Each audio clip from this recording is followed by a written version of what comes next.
दोस्तों, अक्सर लोग हमसे पूछते हैं कि महारथी कर्ण और वीर एकलव्य में कौन ज़्यादा महान और शक्तिशाली था। क्या एकलव्य कर्ण को कवच कुंडलों सहित मार सकता था? क्या एकलव्य के पास कर्ण से अधिक शक्तिशाली दिव्यास्त्र थे? तो दोस्तों, आज के इस वीडियो के माध्यम से हम जानेंगे कि कर्ण और एकलव्य में कौन सबसे ज़्यादा शक्तिशाली और महान योद्धा था। सबसे पहले आप लोगों को बता दूं कि दोनों ही वीर महाभारत के समय के सबसे ग्रेटेस्ट वॉरियर थे। इसमें कोई शक नहीं है। इन जैसा योद्धा ना कभी हुआ है और ना ही कभी होगा। लेकिन हाँ, हम इनके धनुर्विद्या, युद्ध कौशल और ज्ञान का कंपैरिजन अवश्य कर सकते हैं। पहले हम बात करते हैं एकलव्य की। एकलव्य निषादों के राजा हिरण्यधनु का पुत्र था, इसलिए हम कह सकते हैं कि वो निषादों का राजकुमार था और उन्हें एक महान धनुर्धर बनना था। जब उसने गुरु द्रोणाचार्य को देखा तो वो उनसे इतने प्रभावित हुए कि उन्होंने मन ही मन द्रोणाचार्य को अपना गुरु बना लिया।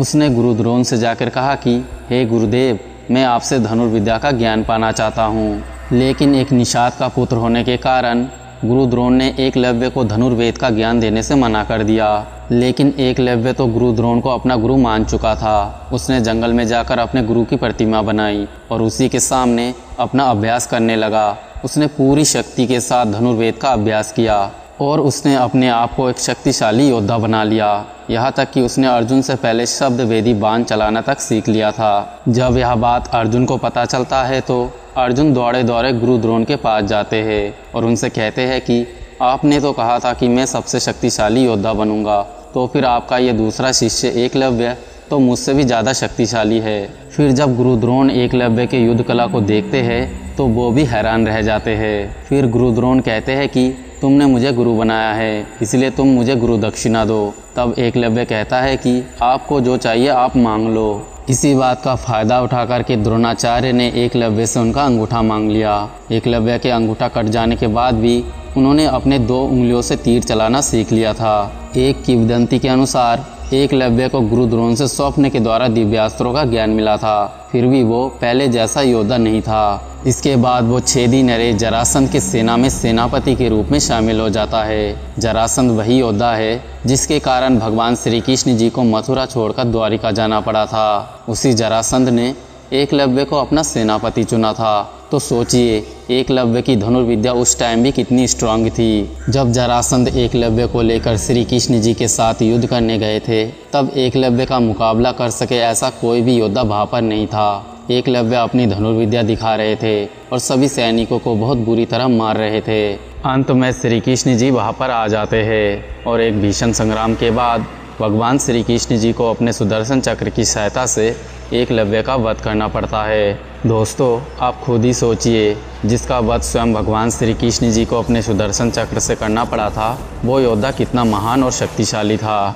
एकलव्य के वध के बाद भगवान श्री कृष्ण जी अर्जुन से कहते हैं, हे अर्जुन, तुम्हारे ही कल्याण के लिए द्रोणाचार्य ने एकलव्य से उनका अंगूठा कटवा दिया था। अगर एकलव्य का अंगूठा नहीं कटा होता तो एकलव्य को दुनिया में कोई भी योद्धा परास्त नहीं कर सकता था। एकलव्य अपने धनुष को लेकर जंगलों में घूमता और वो दूसरा परशुराम कहलाता। तो दोस्तों, यह भी आप सोचिए कि जिस एकलव्य की तुलना भगवान परशुराम जी से किया गया हो वो कितना ज़्यादा शक्तिशाली होगा। इसके बाद भगवान श्री कृष्ण जी कहते हैं कि मैंने तुम्हारे ही कल्याण के लिए एकलव्य का वध कर दिया था। अगर एकलव्य जीवित होता तो वीर एकलव्य और महारथी कर्ण दोनों मिलकर दुर्योधन की रक्षा करते और उस समय दुर्योधन को हरा पाना असंभव हो जाता। अब बात करते हैं महारथी कर्ण के बारे में। तो महारथी कर्ण भगवान सूर्य नारायण के अंश थे, इसलिए हम यहाँ कह सकते हैं कि वो देवपुत्र थे और उनके गुरु स्वयं भगवान परशुराम जी थे। कर्ण को अपने गुरु परशुराम जी पर बहुत ज़्यादा निष्ठा थी। उन्होंने अपने गुरु की बहुत सेवा की थी, जिससे प्रसन्न होकर परशुराम जी ने अपने परशु को छोड़कर उन्हें एक एक करके सभी प्रकार के दिव्यास्त्रों का ज्ञान दिया था, जिसमें भगवान शंकर जी के दिव्यास्त्र और भगवान ब्रह्मा जी के सभी दिव्यास्त्र भी शामिल थे और साथ ही गुरु परशुराम जी द्वारा निर्मित अजय भार्गवास्त्र भी था। इस अस्त्र को भगवान परशुराम जी ने केवल कर्ण को ही दिया था। यही वो दिव्यास्त्र है जिसके डर से अर्जुन रणभूमि छोड़कर भागने को मजबूर हो गए थे। इसके अलावा भगवान परशुराम जी ने उन्हें अपना दिव्य विजय धनुष भी प्रदान किया था, जिसके होते हुए कर्ण अजय हो गए थे। महारथी कर्ण के पास जन्म से प्राप्त दिव्य कवच कुंडल था, जिसका निर्माण अमृत से किया गया था। इसके होते हुए कर्ण को तीनों लोकों में कोई भी योद्धा परास्त नहीं कर सकता था। और यह बात भगवान श्री कृष्ण जी ने स्वयं अर्जुन से कहा था कि अगर कर्ण के पास उसका कवच कुंडल होता तो तुम अपना गांडीव लेकर और मैं अपना सुदर्शन चक्र लेकर जाते तो भी महारथी कर्ण को परास्त नहीं कर सकते थे।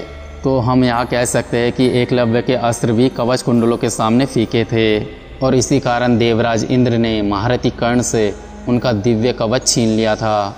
जरा सोचिए, महारथी कर्ण से इंद्रदेव कितना डरते और जलते थे।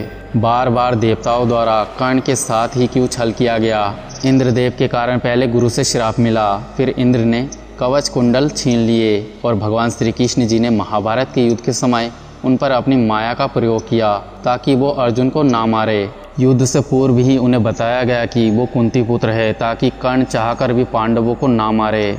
फिर कुंती ने भी दान में मांग लिया कि वो किसी भी पांडवों को ना मारे। फिर युद्ध के समय जब वो निहत्था थे उस अवस्था में पाकर अर्जुन ने कर्ण को मार गिराया था। इन सब तथ्य को देखे तो महारथी कर्ण एकलव्य तो क्या अर्जुन से भी सबसे महान और शक्तिशाली था।